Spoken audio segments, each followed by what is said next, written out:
ശബരിമലയിൽ അസാധാരണമായ തിരക്ക് തുടരുന്നതിനിടെ കർശന നിയന്ത്രണങ്ങൾ ഏർപ്പെടുത്താൻ ഒരുങ്ങി തിരുവിതാംകൂർ ദേവസ്വം ബോർഡും പോലീസും. പമ്പയിലെ തിരക്ക് നിയന്ത്രിക്കാൻ നിലക്കലിൽ സ്പോട്ട് ബുക്കിംഗിനായി 7 കേന്ദ്രങ്ങൾ കൂടി തുടങ്ങുമെന്ന് Devaswom board president K Jayakumar അറിയിച്ചു. സ്പോട്ട് ബുക്കിംഗ് കോട്ട കഴിഞ്ഞാൽ അടുത്ത ദിവസമേ ദർശനം കിട്ടുകയുള്ളൂ. സന്നിധാനത്തും പമ്പയിലും തിരക്ക് നിയന്ത്രിക്കാൻ സാധാരണയായി ഉണ്ടാകാറുള്ള NDRF, RAF തുടങ്ങിയ കേന്ദ്രസേനകളുടെ അഭാവമാണ് സ്ഥിതി കൂടുതൽ വഷളാക്കിയത്.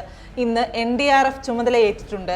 ഒരു ദിവസത്തേക്ക് വെർച്വൽ ക്യൂ പാസ് എടുത്ത ഭക്തർ മറ്റൊരു ദിവസം വരാൻ പാടില്ല.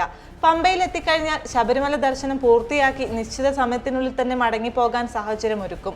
ഇതിനായി നിലക്കലിൽ നിന്ന് പമ്പയിലേക്കുള്ള പ്രവേശനം ക്രമീകരിക്കും.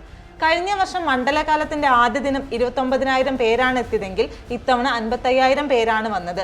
അപ്രതീക്ഷിതവും അനിയന്ത്രിതവുമായ തിരക്കാണ് നിലവിലെ പ്രതിസന്ധിക്കു കാരണം. മുൻ വർഷങ്ങളിൽ നിലവിലുണ്ടായിരുന്ന ബാരിക്കേഡ് വെച്ചുള്ള നിയന്ത്രണ സംവിധാനം ഇത്തവണ നിലക്കലിൽ ഏർപ്പെടുത്തിയിട്ടില്ല. ഇതാണ് തീർത്ഥാടകരുടെ തിരക്കിനുള്ള പ്രധാന കാരണം. മണ്ഡല മകരവിളക്ക് മഹോത്സവത്തിന് ശബരിമല നട തുറന്ന ശേഷം മാത്രം ചൊവ്വാഴ്ച 12 വരെയുള്ള സമയത്ത് ദർശനത്തിനായി എത്തിയത് 1,96,594 പേരാണ്.